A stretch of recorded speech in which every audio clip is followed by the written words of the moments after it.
Namaskar, we are live.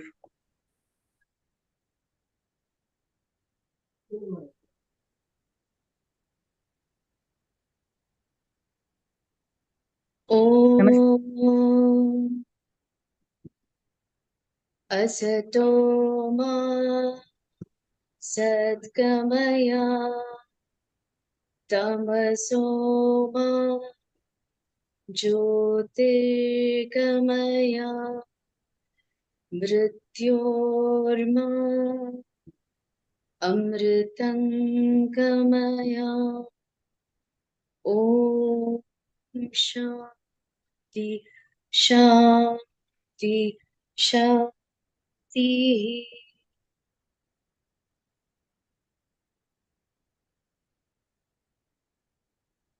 A very good evening and a warm welcome to all our viewers for the 5th edition of the Ethics from Epics series.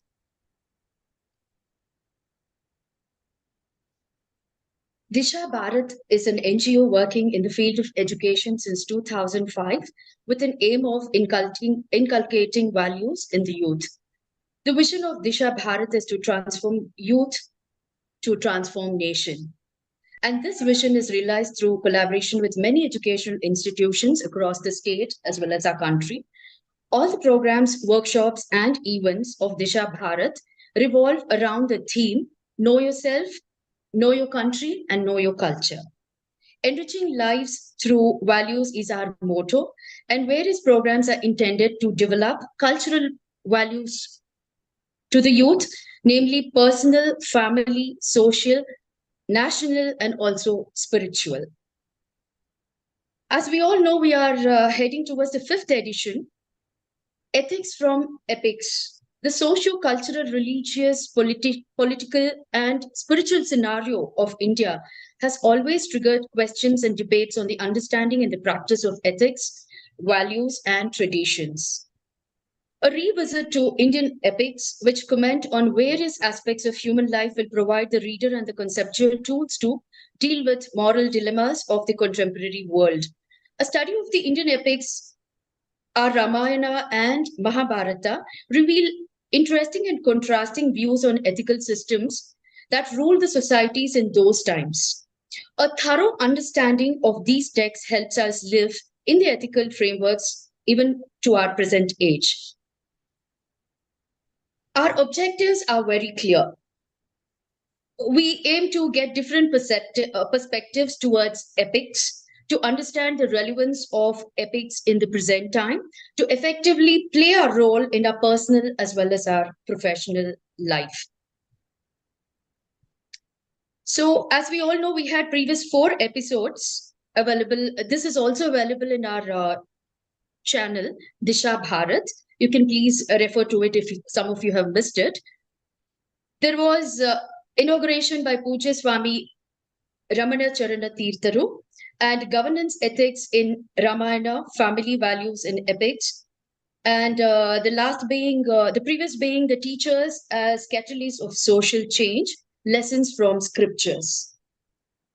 So, being our 20th year of service in this field of value education, we have taken up this new initiative, namely Ethics from Epics. Today, we have our esteemed guest,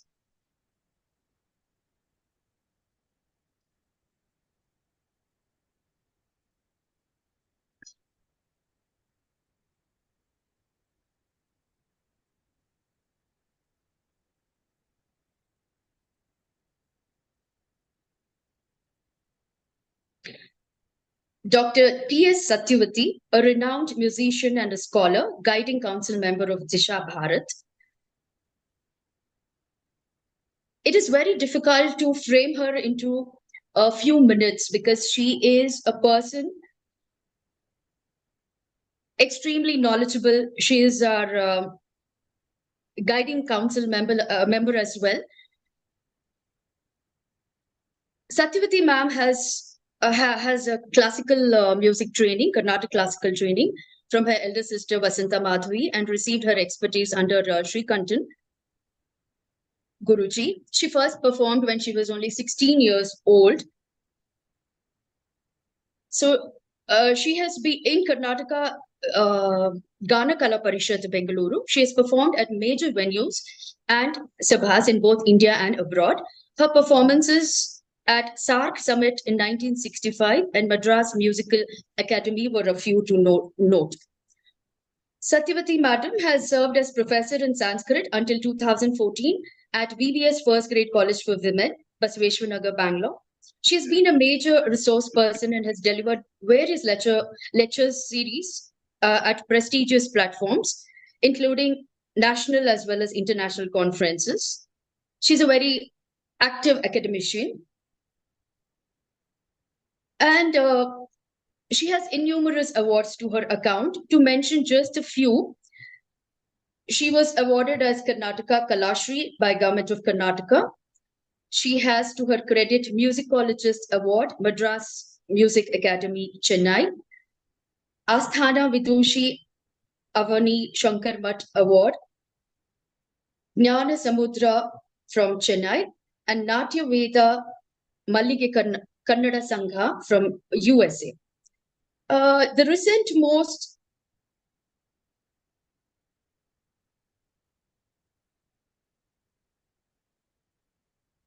Her recent most award has been prestigious award has been Sangeeta Pracharya Puraskar from Shanmuganatha Sabha, Mumbai.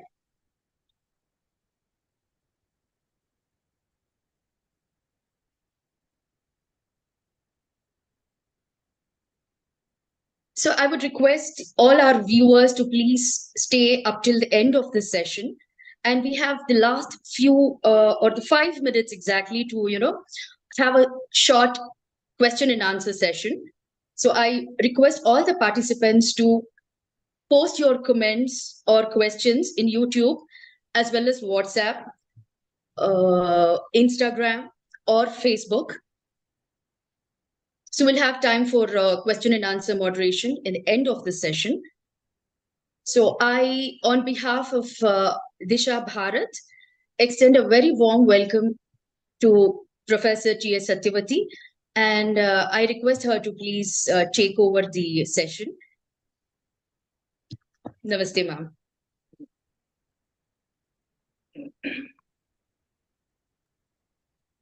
योऽन्तः प्रविश्य मम वाचमिमां प्रसुप्तां सञ्जीवयत्यखिलशक्तिधरस्वधाम्ना अन्यांश्च हस्तचरणश्रवणत्वगादीन् प्राणान् नमो भगवते पुरुषाय तुभ्यम्.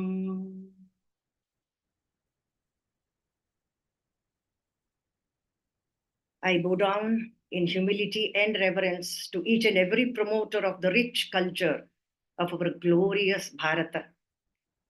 I also wish to express my very sincere gratitude to the organizers at Disha for coming up with this very meaningful lecture series, Ethics from Epics, and also inviting me today to share my views on a very interesting and very relevant topic, decision making, navigating ethical dilemmas in epics.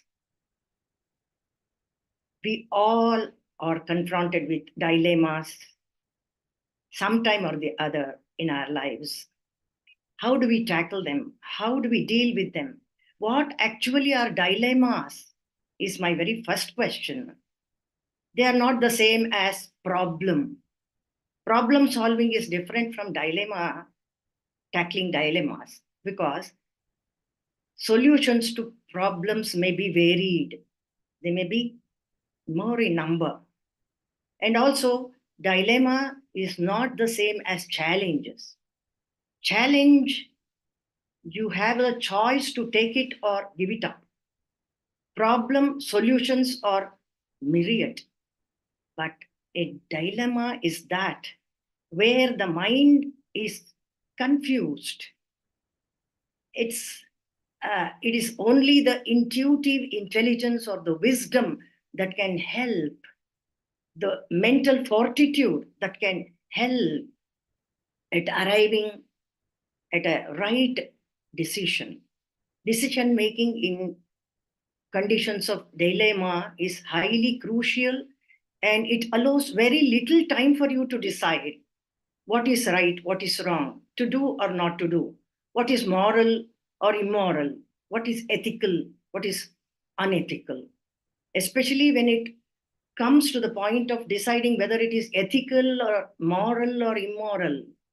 The responsibility is all the more, and the mind tends to get disturbed and confused. We need somebody like, not all can get someone like Krishna, like Arjuna had the fortune of having one with him. But dilemmas have to be approached with utmost poise and balance of mind. They require a lot of balance of mind. We have several situations in both the epics, the Mahabharata and the Ramayana, wherein the principal personalities, they are confronted with dilemmas now and then, to the exclusion of either Sri Krishna or Sri Rama. They have never come across any situation which is to be considered by them as dilemma at all, because they are above.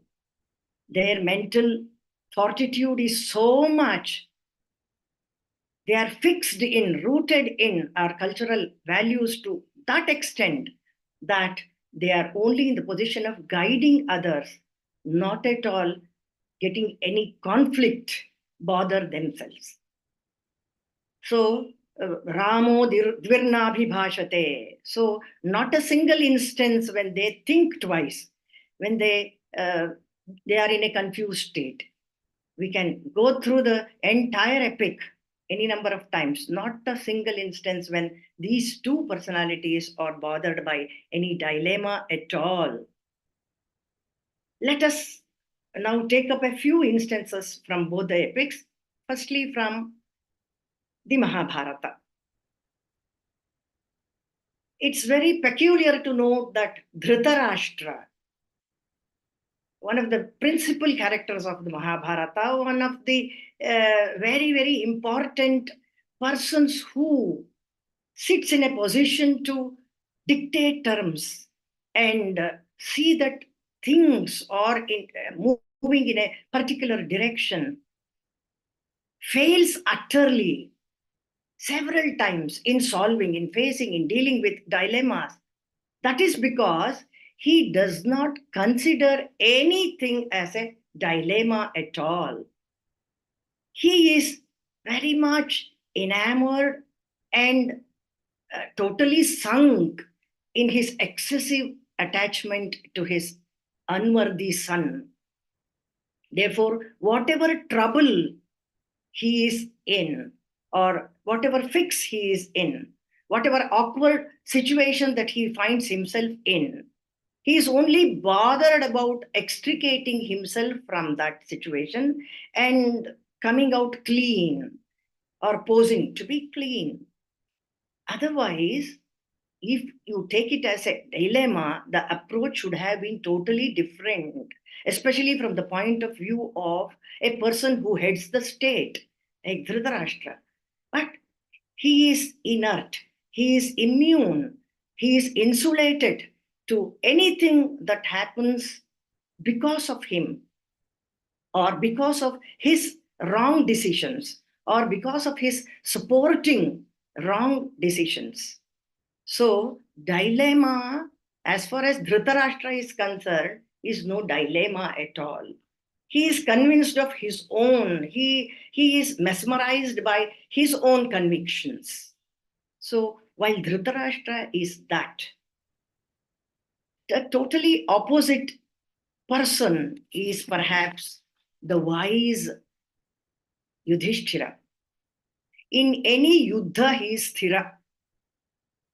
Be it the Mahabharata war, or be it a conference when he is conferring with his colleagues and his brothers in order to have the strategies drawn for the war. Under whatever circumstances, he keeps the calm. And so also his approach and attitude towards any matter, any problem, which may even be considered as a dilemma, is always the same. He's so unperturbed and unstirred because he is sure of his decisions. Again, no wavering, no swaying or swinging. He is always steadfast. His character is so poised, and this point comes to our fore in the Yaksha Prasanga. Again, I always think of a problem as different from a dilemma. Dilemma, as I said earlier, has only two choices to make: this or that, no third option at all. So, in that case, Yudhishthira in the Vanavasa, once feeling thirsty, sends Sahadeva to look for a source of water. And he goes on top of a tree, Sahadeva, and finds a lake nearby and goes at the behest of Yudhishthira to fetch some water for his brother. But as we all know the Yaksha Prasanga very clearly, Yamadharma himself, guised as Yaksha, alerts or warns Sahadeva to touch water not to touch water before he answers the questions posed by Yaksha. But ignoring him, Sahadeva touches the water and immediately he falls dead. So also happens with Nakula, Arjuna, and also Bhimasena. Finally, Yudhishthira has to come there. Yes, he comes there. And he is also alerted by Yaksha, the same way as he did the other brothers. He is ready for replying to the questions posed by Yaksha. And you know, the questions are not just 1 or 2 or 10, it's score. They run up to 126 questions. What kind of patience and perseverance and the kind of intelligence that he must be having. So the brilliant testimony to his exemplary virtues come to the fore here in this, after the answers that he gives to Yaksha, by which Yaksha is extremely pleased naturally. And he says, I am pleased by your answers. You can opt for the life of one of your brothers. Dharmaraja hesitates not even for a moment in choosing Nakula to be alive. Very surprising to anybody. Even if we think about it, we can quite well be perplexed, puzzled as to how and why Yudhishthira chose Nakula to be alive in the place of in the place of Bhimasena or Arjuna, who are his very very close to him. So Yaksha asks the same question. He says, Priyaste Bhimaseno yam Arjuno vah parayanam. Priyaste Bhimasenaha ayam Arjunaha vaha parayanam. So they are the best associates of yours. They have been your companion. They have been in your thick and thin scene. And you rely on them for everything. Sakasman Nakulo Rajan Sapatnam Jivamichasi. Kasmat. What is the reason? What it could be that has prompted you to opt for the life of Nakula, who is the son of your stepmother? Sapatnam Jivamichasi Nakulam. A very beautiful clarification. It is an eye-opener to everybody, whoever thinks of being ethically, morally right, correct, just. He says, Kunti chaiva madri cha dve bharyetu piturmama. 2 wives my father has, Kunti and Madri. Ubhe saputri syatam. That is my intention.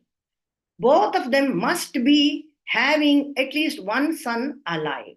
Now that I am alive among the sons of Kunti, I wish that one of the two sons of Madri also be alive. So that is the reason. No speculation, no thinking twice. So, should we call it a dilemma at all? Is our question. It is no dilemma for somebody who is so sure of what he says and no unjust justification of his stand. He's so clear, crystal clear, pure at heart, and absolutely impartial and unbiased. Then naturally, Yaksha is even more pleased, even more pleased than by his answers, by this attitude of Yudhishthira. And he says, Yasya te arthacha kamacha andrishamsyam parammatam. Andrishamsyam parammatam. You are considering yourself to be grateful. That gratitude is held as supreme by you. Tasmate bhratara sarve jivantu bharatarshava. A beautiful and a very quite expected. If Yaksha is to be pleased by this kind of an attitude of Yudhishthira, he can do nothing else, nothing short of bringing to life all his other brothers also. This was possible for a person like Yudhishthira, and nobody else in his place perhaps would have even thought of this kind of magnanimity. The magnanimity is exemplary, it is something beyond anybody's grasp. Very exceptional it is. So, this is one instance which you can consider as a dilemma. If at all, for an ordinary person, it would have been a dilemma, very difficult to solve, very tricky situation, very sticky situation. And you could have gone on thinking and thinking as to what would be the right thing to ask for. And then I'm prompted to discuss the Karna Prasanga, which of course is an ethical dilemma confronted by Arjuna. On the 16th day of the Mahabharata war, when Karna takes over as the chief of the army of Dhartarashtras, several fights go between the Agnate enemies, the sworn enemies, Arjuna and Karna. They're bent upon killing each other. Nothing happens. But the final fight between them is it so happens, it goes on, a fierce fight goes on between the two. And almost towards the end of this episode, as we all know, Karna's chariot, the wheel, gets stuck in the mire of the ground in the war field. He wants to lift it and then continue to fight with Arjuna. So it is not just an appeal or a request that he makes in a candid way. It is like questioning the ethical sense of Arjuna. He says, "Oh Arjuna, you are adept at knowing what is right and what is wrong, what is ethical and non-ethical. So I am asking you to cease from discharging arrows at me till I fix this wheel and get back to my chariot." What could have been a real dharma sankata, real dilemma to Arjuna for killing Karna when the latter had appealed to him not to strike until the chariot wheel is fixed and he gets back to his chariot. It is immediately averted, tactfully averted by Krishna, who doesn't even allow Arjuna to react to the request or whatever from Karna, he goes on to speak himself. And he tauntingly chides Karna for conveniently forgetting dharma when it was most required in several instances in the past. Not just once or twice that Karna has violated all rules. Up till the brutal murder of Abhimanyu, he has been supporting the Adharma Paksha.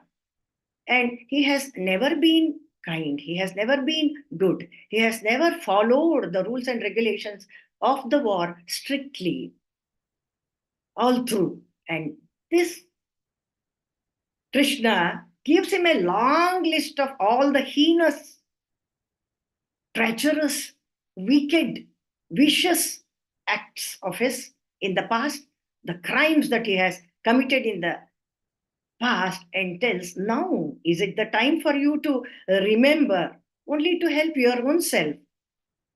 This is called Anukula Sindhu. So we twist and turn things just to suit our convenience. So this could have been a dilemma for Arjuna. He doesn't know that Karna is his brother yet.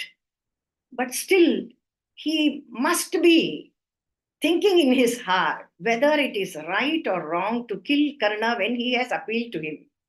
Because we have already seen him. I'll take it up also a little later, on the first day of the war itself. His heart sometimes, or most of the time, rules over his head. For solving or for confronting or approaching and resolving any situation of dilemma, it is the intellect that is required. Buddhiradhyavasayini. And that satam hi sandeha padeshu vastushu pramanam antahkarana pravrittayah, says Kalidasa later on. That antahkarana pravritti has to be so steeped or deep rooted in the ethical principles that is not to be forgotten at any point of time, any moment, whatever be the situation. But Arjuna is kind-hearted. He is very soft-hearted, very innocent at times. Krishna knows this too well.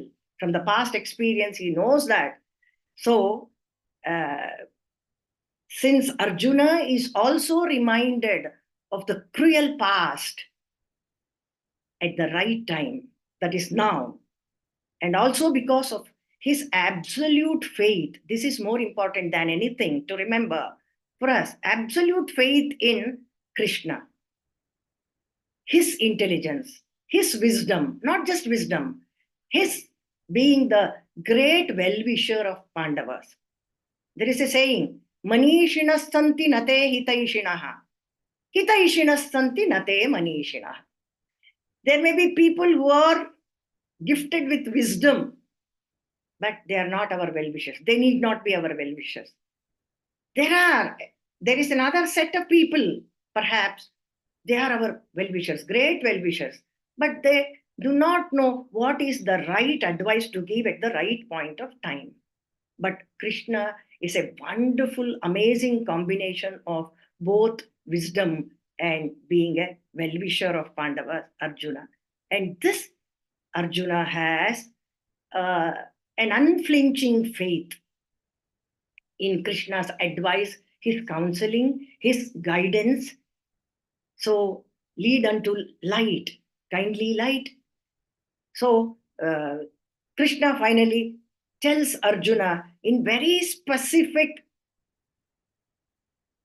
words, with absolutely no concession to anything that Karna has done. Chindyasva, murdhanam arehe sharena. Chindyasya murdhanam are sharena. Na yavadarohati vai ratham vrushaha. Before he gets on to the chariot, sever the enemy's head with your arrow before he ascends the chariot again. This is the right time to do it. Maybe it appears to be unethical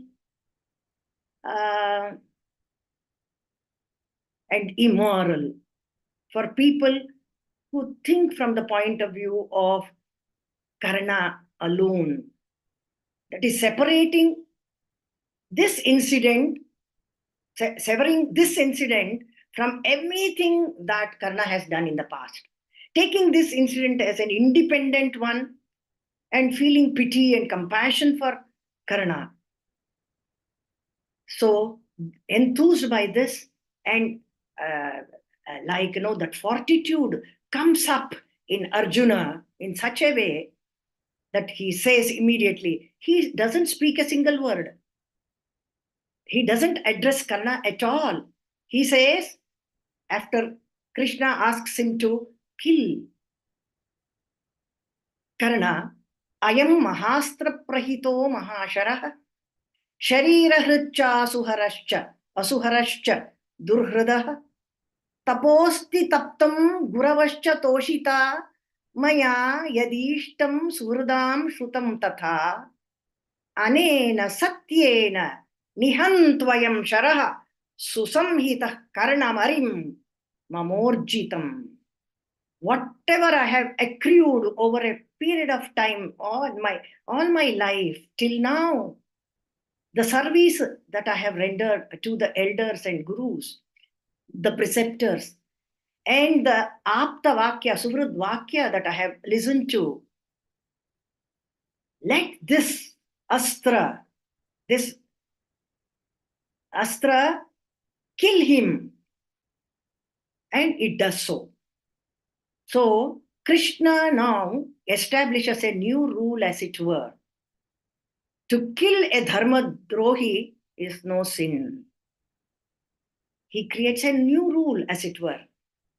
So the power of bad is countered by the mighty strength of Arjuna's meritorious deeds. So it's a conflict between dharma and adharma. When Karna is on the side of adharma and Arjuna emphatically and confidently professes and declares that he is on the dharma patha and dharma paksha, why not kill Karna? Let us pause here for a moment and say, what would have happened if Karna was not killed by Arjuna? The other way round, that is, if he did not kill Karna, Karna would have certainly killed Arjuna. Then the entire results of the great war would have been in favor of the adharma paksha, which Krishna does not allow at any cost to happen. So, dharma samsthapanarthaya, his very being there with Pandavas is to establish dharma. Therefore, he sees to it that whenever it is required, adharma has to be countered by the dharma paksha, even if it be slightly deviating from what in quotes is so-called called dharma. So this is a very interesting and intriguing episode which makes us ponder, which makes us think what is actually dharma, what actually is adharma. But it becomes very clear, no scruples, no doubts whatsoever, no confusion whatsoever, when we realize that anything done out of selfish interest, self-interest is not good. It is unethical. Anything done in the interest of the world, in the larger interest of the society, which is called samashti. This samashti drishti, if that be there, overruling vyashti, that is vyaktigata, the vayaktika, that is one's own interest, to safeguard one's own interest. If somebody envisages to do something, then that is deplorable, that is condemnable. What is commendable, on the other hand, is when something is done in the interest of the larger society, especially for the generations to come. What Krishna and Rama do, both of them, it is with this in as their lakshya. Otherwise, coming to the very first day of the Mahabharata war, wherein we see the Nirveda of Arjuna, Arjuna Vishada Yoga. दृष्ट्वेमं स्वजनं कृष्ण युयुत्सुं समुपस्थितं सीदन्ति मम गात्राणि मुखं च परिशुष्यति वेपथुश्च शरीरे मे रोमहर्षश्च जायते गाण्डीवं स्रंसते हस्तात् त्वक्चैव परिदह्यते न च शक्नोमि अवस्थातुं भ्रमतीव च मे मनः न काङ्क्ष्ये विजयं कृष्ण न च राज्यं सुखानि च. He goes on. What a day, what a time to choose to say such things. He is all armed, equipped to fight the Dhartarashtras. And on seeing the enemy side, he feels all pity and compassion, all love and affection come surging in surging waves in his heart. Again, his heart is overruling his head. So Krishna has all the patience. He takes some 700 slokas, or let us say quite some time, quite a long time to convince him. And it's quite an effort on his part to restore the lost courage. Kshudram hridaya daurbalyam tvektvottishta parantapa. He says, Kshudra hridaya daurbalya it is. So when a dilemma is there, you have to listen to that intuition, which says you have to perform your duty, irrespective of the result. Don't bother about the result. This is the very crux or essence of Gita Upadesha. So, kurvanneveha karmani jijivishe chatam samaha. What is that karma? Whatever is assigned to you, whatever you are destined to, whatever you are born into, you have to do that. You cannot escape from your duties. At the same time, do not bother, do not worry about what is going to be the result, pass or fail, first rank or no rank. So, this is the kind of inspiration that helps him overcome his Hridaya Daurbalya and come out of this dilemma in a confident way. And from then on, he does not look backward at all. That is the most important thing too. But everybody cannot have a guide like Krishna. We shall always hope that there will be some Krishna Sattva in somebody who guides it. In all our gurus, there should be some Krishna Sattva to take us onward, lead us in the right path. So with this, we can move on to some similar situations from the Ramayana. As I said earlier, Rama has no confusion anywhere, right from his relinquishing the kingdom and happily going to the forest, with or without his wife and brother. He was ready to go himself. So, kingdom mattered nothing to him. Whatever was given to him by the king himself is being taken away by him. He could have asked 100 questions if he were in a dilemma. No, he was not bothered because he took it just the way it was. And happily, without any questions, he accepted it. And we have several characters both in the Mahabharata and the Ramayana who face certain very tough situations of decision making, no doubt. We can consider them as erring in taking wrong decisions, like what Bhishma did, what Drona did, or here what Kumbhakarna did, what Kaikeyi did. Everybody's decision, we can say that it is wrong, but they have their own justification because they are convinced of their actions, of actions being right. So this is the pathetic situation, really, to say they don't even know that they are in a dilemma. They have happily convinced themselves.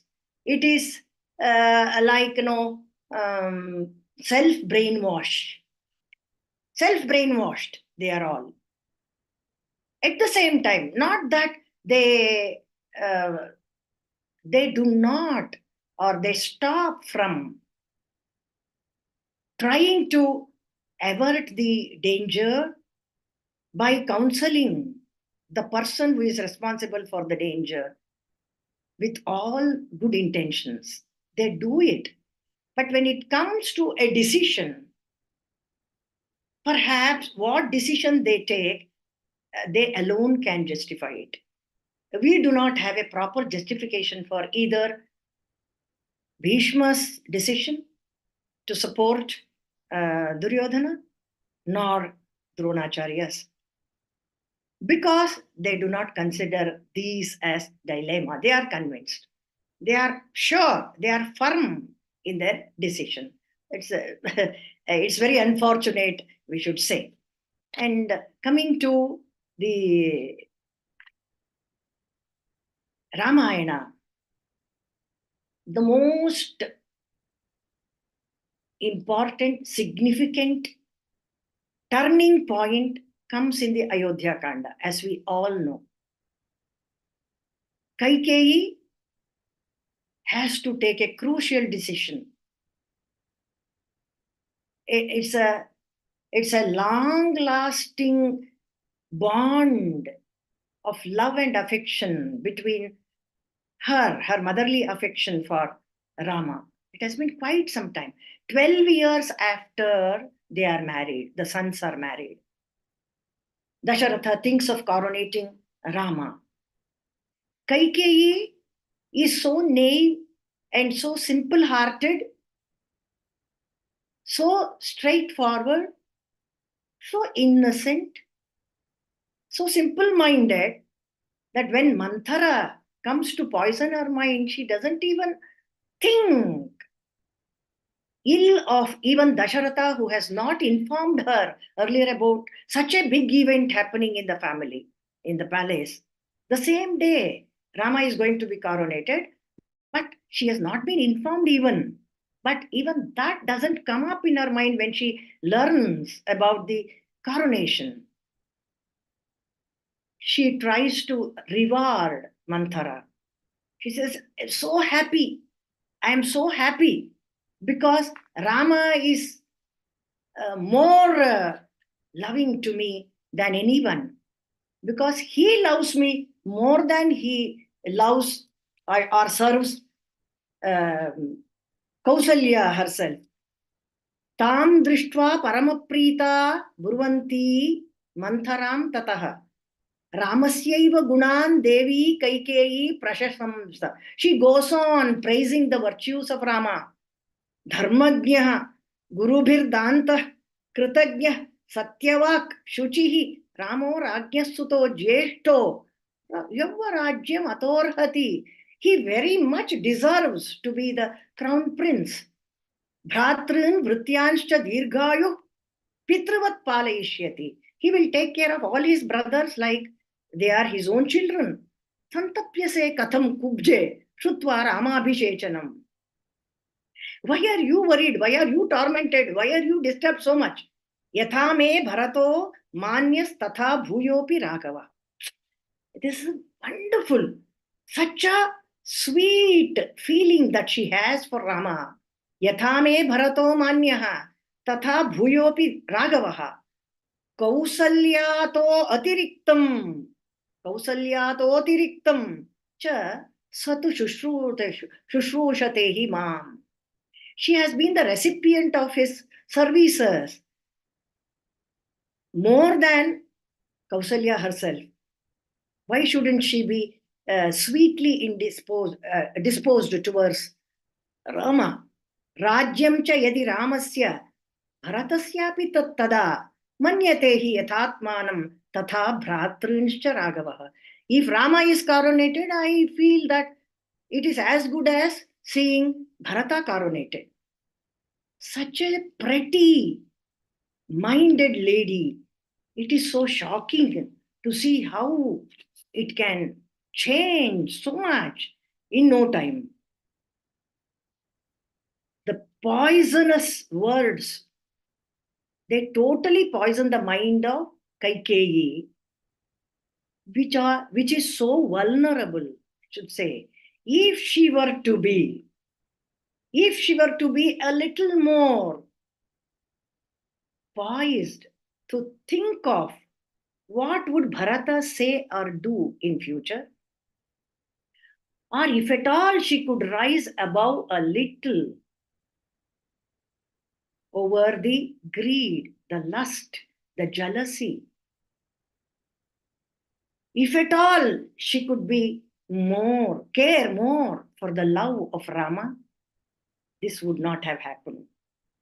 Now she is transformed to such an extent that she asks Manthara to help her in finding a way of seeing to the coronation of Bharata instead of Rama and sending away Rama. And even that is advised by Manthara. What a pathetic situation. Idam tvidanim sampashya kenopayena mantare Bharata prapnuyad rajyam natu Rama kathanchana. By any means, Rama should never be the king and Bharata alone should be the king. How can this happen? You please advise me. You tell me. You suggest a way out of this. So adamantine she becomes. And from then onwards, she never looks back. Later, perhaps after Bharata comes and chides her in unequivocal terms,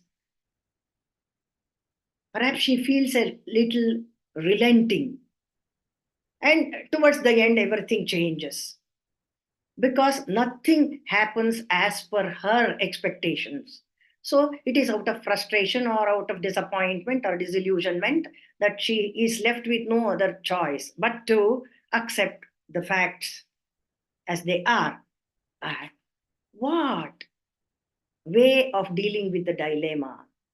Had she been a little more prudent, wise, she would have supported Rama's coronation. Again, let us pause here for a moment and think. What would have happened to the story of Rama, the journey of Rama, Ayana of Rama? It would have ended there in Ayodhya. He would have been the king, and Ramarajya would have been established by him. But what about the course of his journey, Ramasya Ayanam, the Lakshya, which is desired and designed by the sage Valmiki? It would not have happened at all. So, shall we thank Kaikeyi for this decision of hers? Looking from the broad perspective of the entire gamut of the events or happenings till the Pattabhisheka, final Pattabhisheka of Sri Rama, this is good. But taking this as an independent episode, a person dealing with a dilemma in a way, it should not have been dealt. Kaikeyi is to be blamed for whatever happens later. So her estrangement from Bharata is all a result of her unethical decision taken at this crucial cryptic juncture. So this is Manthara and Kaikeyi. She had quite a lengthy argument with Manthara, though the achieving of personal security and prosperity gains an upper hand in the end. So this changes the very course of Rama's Ayana. The inevitable will happen. So the other episode I wanted to deal with was Maricha Prasanga. We all know how Maricha once tasted the piercing arrow, the pain caused by the poignant arrow of Rama, which threw him yojana shata away from the place where Vishwamitra was performing the yajna. So he doesn't possess any worthy background. He once again tried to avenge for whatever he had been meted out at the hands of Rama, but he fails. Ravana approaches him. Now, Maricha is leading the life of an ascetic, a recluse, in some remote corner of the forest. Ravana approaches him for assisting him in the abduction of Sita. He once goes back, firmly refuted by him, but returns with a stronger resolution. And this time, this Maricha yields to the pressure. He succumbs to the pressure. What began as a request later on turns to be a threat. And Maricha is left with no choice, no option, but to groan under the load of this pressure. His efforts to hold on to the strings are gradually weakened, and finally, his agreeing to assist Ravana proves his immoral and unethical approach. This was again a situation of dilemma for him, whether or not to support Ravana's vicious scheme. It takes full 7 sargas for Ravana to win over the consent of Maricha. This shows that Maricha was not at all willing to do it. He went on arguing and went on describing the valor of Rama, went on showing him the futuristic picture that would destroy the entire family of Ravana as well as Lanka, everything. He paints a very clear picture of the future, but his efforts go in vain. So he puts all his brains to dissuade Ravana from his vicious, fatal intention, should say. Apriyasya cha pathyasya vakta shrota cha durlabhaha. This is how he begins to counsel Ravana. Apriyasya cha pathyasya vakta shrota cha durlabhaha. Hitam manohari cha durlabham vachaha, says Bharavi later. So, again, as I said, manishinas santi nate hitaishinah, hitaishinas santi nate manishina. So, Priya and Shreyaskara and Preyaskara, they both usually do not come together. Whatever is Preyaskara need not be Shreyaskara, and whatever is Preyaskara will normally not be Preyaskara. So he says, whatever I am telling you is bitter truth. It is hard to take in, it is hard to digest, but this is what you should be knowing. Finally he says, ends up. The beginning is apriyasya cha patyasya vakta shrota cha durlabhaha. And then ends up saying, Mam nihatyatu ramosa vachira tvam vadhishyati. He will not rest at killing me. After killing me, he will certainly kill you also. You will also be slain by Rama. Anena kritakrityoham mriye yadarina hataha. He doesn't consider Rama as his friend or very close to him. He is only afraid of. It is fear driven. Only thing is, instead of getting killed by this wicked Ravana, let me at least be killed by the dharmishtha Rama. So his conviction is not strong enough to withstand the brutal attack of Ravana's argument. or his importuning him to assist him in the abduction of Sita. So, in no way is this an example to emulate, to follow. It is totally unethical and immoral. But he knows it. That is only the point of consolation. So Maricha fails, and the only hero, we should say, who in the Ramayana celebrates his intelligence in tackling any situation of complexity, the most complex situations are deftly handled by one person, and that is none other than Anjaneya. So, Anjaneya's predicament in the Sundarakanda is perhaps most significant in as much as the decision is to be taken by him single handed.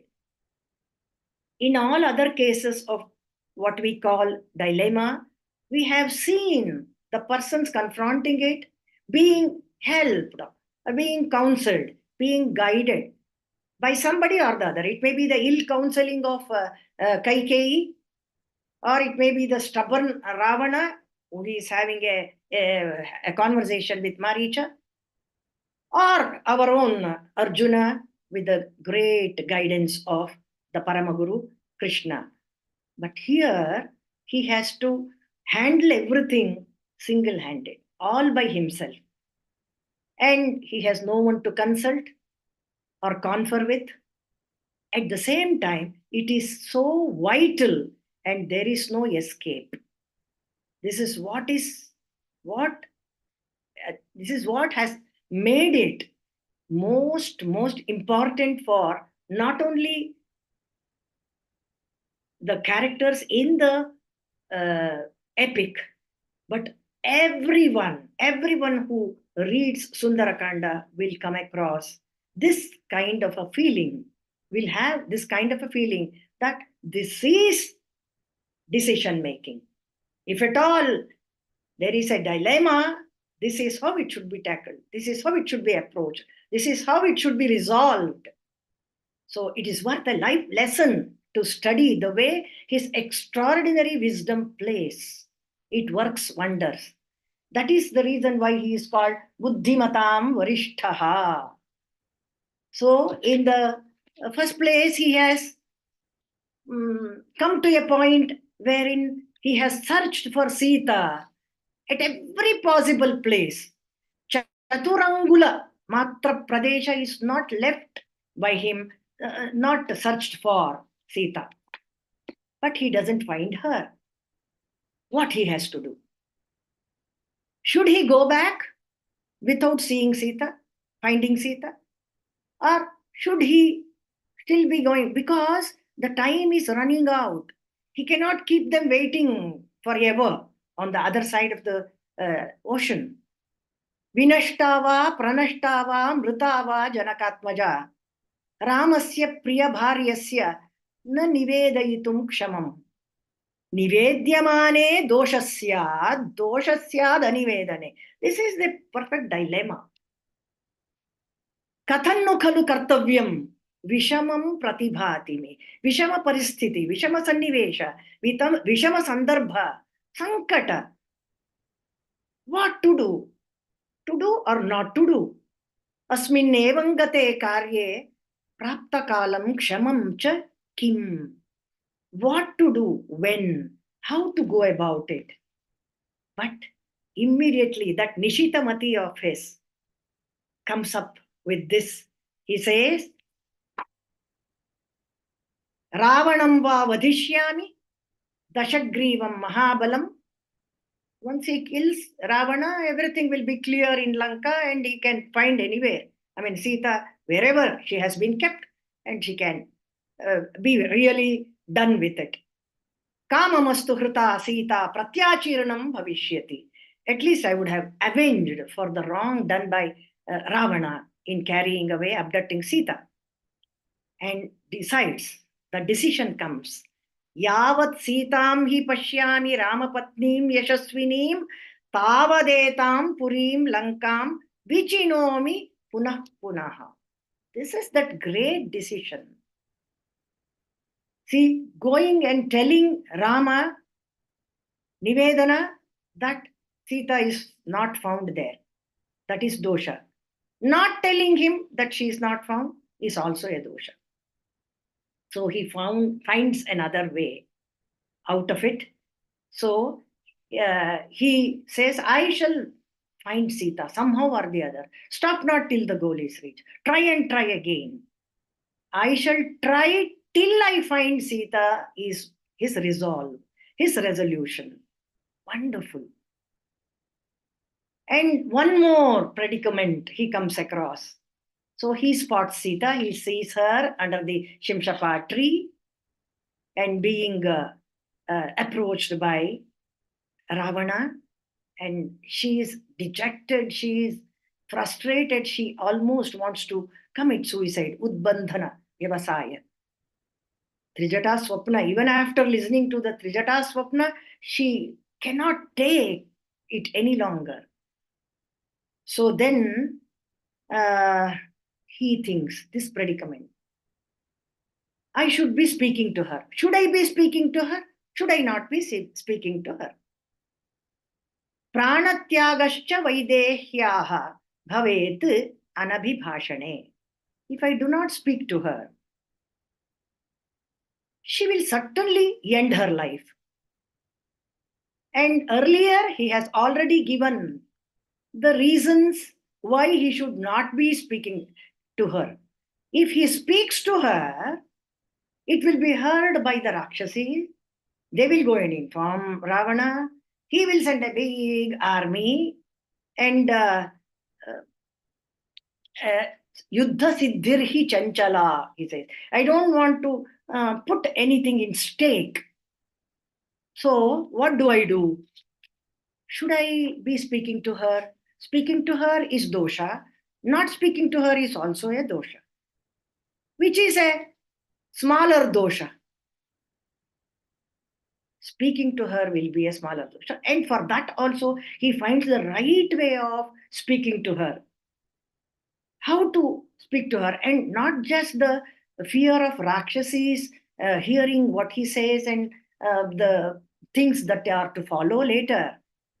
But Sita, will she certainly listen to him? Will she be able to consider him as a Duta coming from Sugriva or Rama? She doesn't even know who Sugriva is. And he is a Kapi. How can Sita be spoken to? Then he decides. This is the way he approaches a very, very problematic situation. Ramam aklishta karmanam swabandhu manukirtayan nainam udvejayishyami tad bandhugata manasam ikshvakunam varishthasya ramasya viditatmanaha shubhani dharmayuktani vachanani samarpayan shravayishyami sarvani madhuram prabruvan giram. Madhuram prabruvan giram itself shows how musical his speech would have been. So music attracts everybody, and he is adept at singing, and he is Sarvabhasha Kovida. And there is also a like a speculation, like what to speak, in which language that I should be speaking. Finally, he says Samskritam Pacham. So he speaks in Sanskrit. And Madhuram Prabruvan Giram. My speech should be so soft, soothing, attractive, and melodious that Sita listens to me. First, he should be made to listen to me. So, this is the kind of approach that a great person, only a great person like Hanuman can think of. So, this should be the torchbearer for our lives. Not Dhritarashtra, not even Bhishma, not Drona. Like I said earlier, Kumbhakarna is a Jnani himself. He knows what is going to happen if he supports Ravana. Ravana is never going to be victorious, never going to be winning the war with Rama. He pretty well knows everything, despite he supports Ravana for his own reasons. Whenever I say his own reason, that is very petty. When I say Hanuman, when I refer to Hanuman's decision making, it is for someone who is for the good of the world, which is for the good of the world. Loka Kalyanartham. So, Samashti Drishti, with this, if someone is coming out of a predicament or a tricky, sticky situation, which you call a dilemma, there are other situations also when he introspects within himself.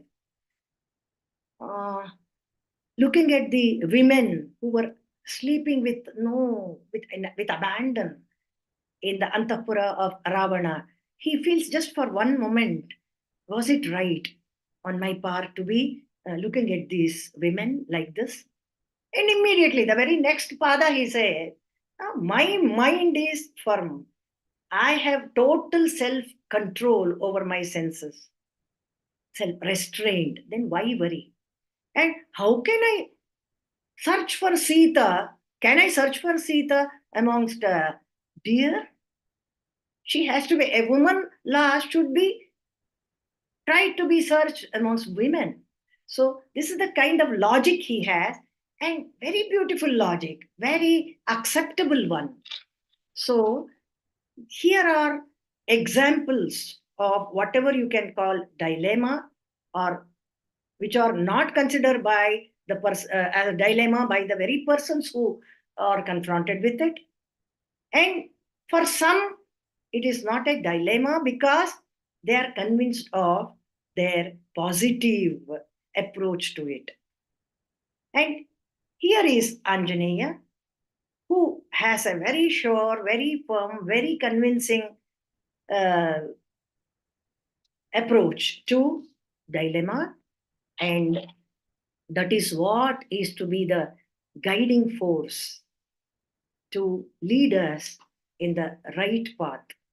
So with this, I think perhaps we have covered, I don't say we have covered all the difficult, tough situations faced by different characters in both the epics. No, this is just a tip of the iceberg or a pointer. I mean, there can be some more persons in the epic, or some more episodes, some more situations which are really tricky and which are resolved by the persons concerned. So let us continue this search. This search is never ending. Learning is never ending. So as and when we search for something new, the horizons widen up of our understanding. So with these few words, I thank once again Disha for inviting me to speak about this very interesting, at the same time, very serious topic. Thank you very much.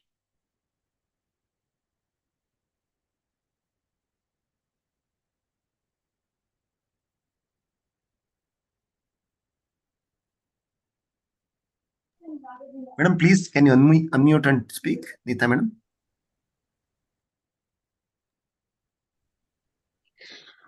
Thank you, respected madam, for the insightful talk, which is relevant to the current time and in real life situations as well. It was thought-provoking indeed, and I'm sure it would have left deep imprints in all our minds.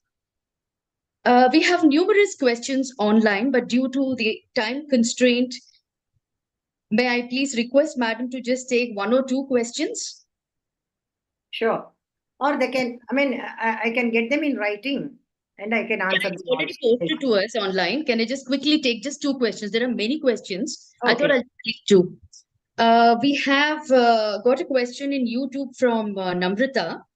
How to recognize our intuition when there are emotional and psychological noises? Yes. That is what is very important to know. Head should always rule over heart on such occasions. When there is a predicament, when there is a dilemma, it is more by the intellect that one has to, that strong will, that gut, which has roots in the ethical principles or values, that should take the decision, not the emotional. One should not be swayed by emotions. One has to be practical. One has to have a vision of the far reaching effects, repercussions that it might have on future generations. That is the samashti drishti. That comes only when the intellect is really, really strong.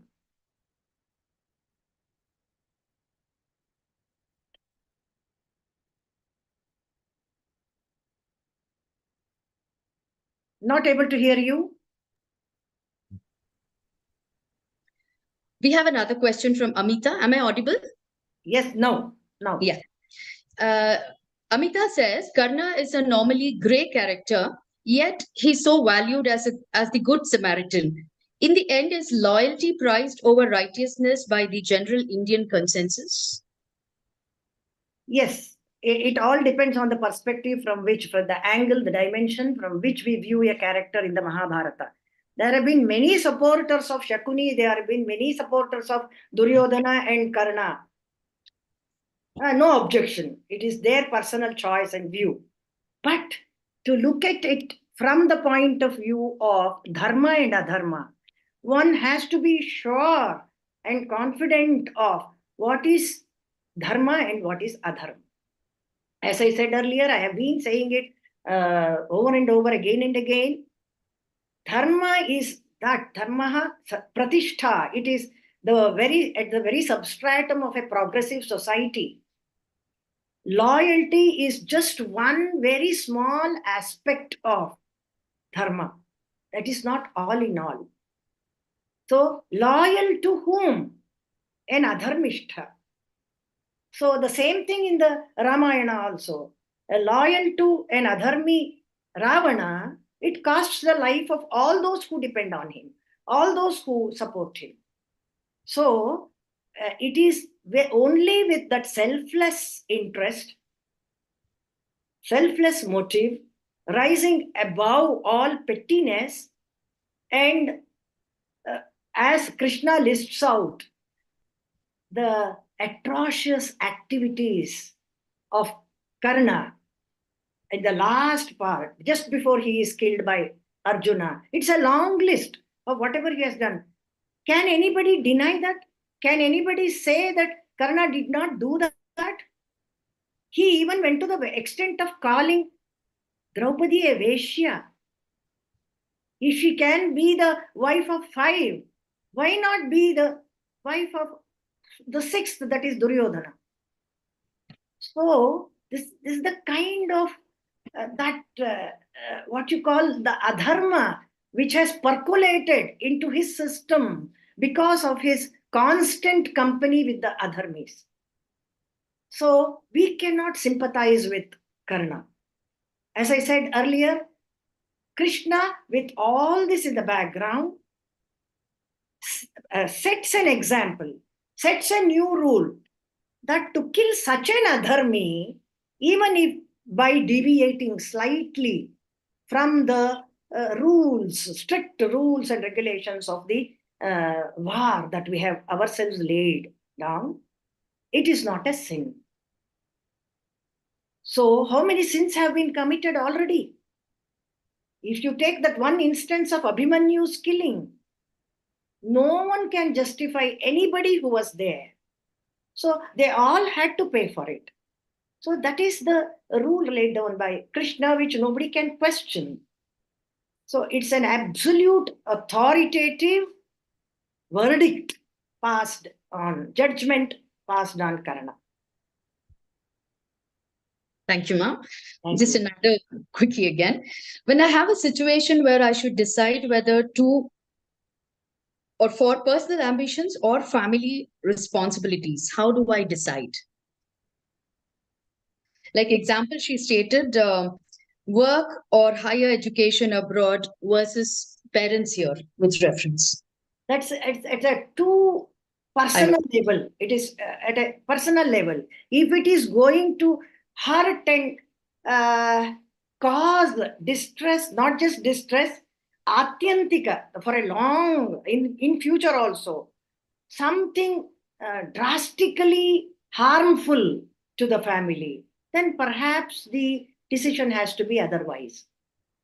If it is going to be permanently, or if you have a feeling that it can set things right in a due course of time, it is only a passing cloud, it is only a passing thing that is happening, that upheaval in the family, then perhaps that such decision can be taken. And all that rests on the nature of the persons involved. So it is too individual an approach. It has got nothing to do with a larger interest of anybody for that matter. It is too personal. So many factors contribute to the decision making there. Right, ma'am. Though Krishna and Rama never thought twice while taking decisions, we try to judge them in few of the seeming contradictions. How do we fight this mindset? We don't have to fight anybody. See, each one has the freedom to opine the way one feels. So it is very, very individualistic. But when you speak of dharma and adharma, then the perspective has to be different, has to be widened, has to be broadened. We cannot go on in the same narrow lane where we can see only a very, very small portion of future or the path ahead. If you open up, then you will see that there is a broad possibility, there is a wide possibility of taking a decision which is going to do good to the society. So from this perspective, setting an example to the people, not just around him, during his time, all time to come, Rama pays a price for that. Krishna pays a price for that, which nobody is bothered to know. Okay, how much sacrifice they both do to do good to the world. If one criminal of an order of Ravana is punished the way he is punished by Rama, it is an eye-opener to others. They think 100 times before they even think of doing something like that. So this is the lesson they wanted to teach the world. Likewise, Krishna, he never wanted anything for his own self. Did he build a castle for himself? Did he rule over a kingdom? What did he expect from whom? Nothing. It is such a selfless service to the society. Instead, he incurred the curse from Gandhari. He accepted that also. So this is the kind of role models that we have before us. If we do not care to recognize them and honor them and emulate them, then the loss is ours. True. Thank you so much, ma'am, for your valuable time and your insights. I'm sure students across India would have thoroughly enjoyed it and connected very well with their own lives. I would now like to thank our coordinators, volunteers, and all the participants, our viewers, for your time. I would now request Shri Pradeep Natarajji to please make the My Bharat announcement. Thank you. Thank you. Thank you, madam. Thank you, everyone. It was a wonderful and insightful talk, madam. Thank you for addressing us. Thank you. And before closing the session, there are few instructions regarding My Bharat campaign. Disha Bharat has been doing this My Bharat campaign from last 4 years. This is the 5th year. We are going to start the campaign from tomorrow, August 1st, and it will go on till August 15. There are wonderful lecture series from eminent speakers, and there are other very, very pustaka and very useful and enlightening information, and also the programs which will happen through our YouTube channel. So I request all the viewers to please subscribe to our YouTube channel, Disha Bharat, and also share with others and tell them to subscribe to our channel and like these talks are very, very insightful. Just one time listening is not enough. Kindly request you to watch again and again so that we can get a firm hold on the dharma and the decision making from ethics from epics. So I thank all the audience for being so patientful and gave wonderful questions and be participative. So thank you all.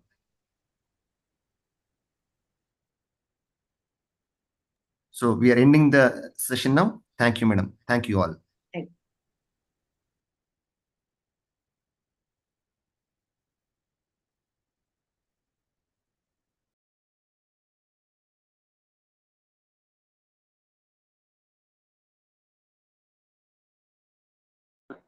Namaste. Good work. Good job. Pradeep sir. Pradeep sir. Live stop Pradeep agidala. sir. Yes. You have to check that. I'm not able to check it. That's why I'm here.